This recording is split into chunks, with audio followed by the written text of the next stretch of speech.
Daily mentoring moments with Barbara, where one thought can change your life.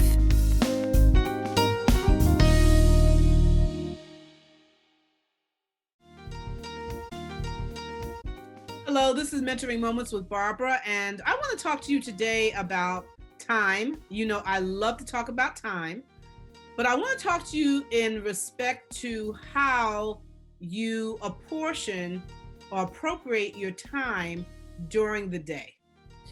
And I'll give you a little story of my own. I want to thank my friend, Pastor Chris, who has really been a great accountability person in terms of my writing and finishing my book.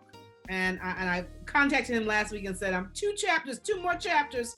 And he said, you can do it. So I thank you for that. But I realized along the way that the reason I was having such a struggle in getting that book completed is because of this issue that I want to talk to you about today.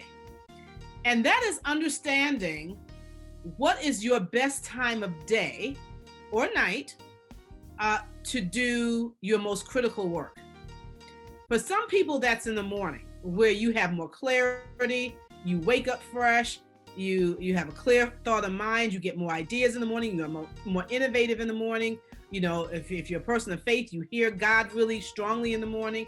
If that's your time that is the most productive for you, then you need to guard that space with a vengeance.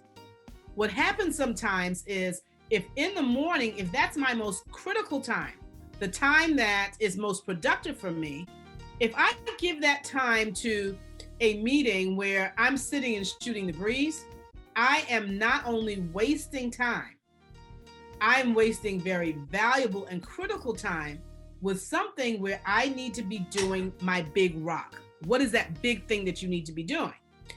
Now, there are some times when there are things that you'll do in the afternoon.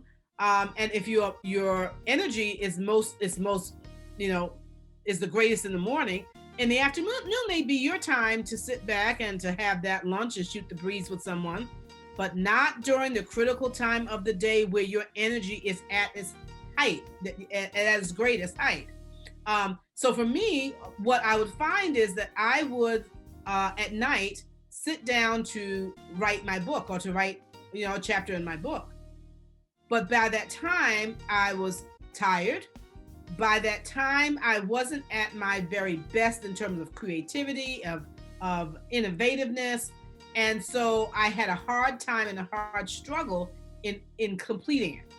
When I made the shift to sit down at the part of the day in the morning, that now is my most creative, my most innovative, my most clear time, I found that it was so much easier. It was so much easier to do. Not only that, my best ideas, the best concepts of what I want to say came forth in that morning time. Now, for those that have known me for years, that crucial time and critical time for me was at night. But I guess with age or something, it has shifted and is now the morning. So take note as to what is the best time of day for you to deal with what I call your big rocks. And whatever that time of day is, set it aside on your calendar, do the big rocks first, your major priorities first, and make sure you guard your time. Make sure you're not spending that time, like I said, shooting the breeze or talking on the phone or being on social media, where you need to be using that time to do the big stuff. This is Mentoring Moments with Barbara. Get your big stuff done first. Bye-bye.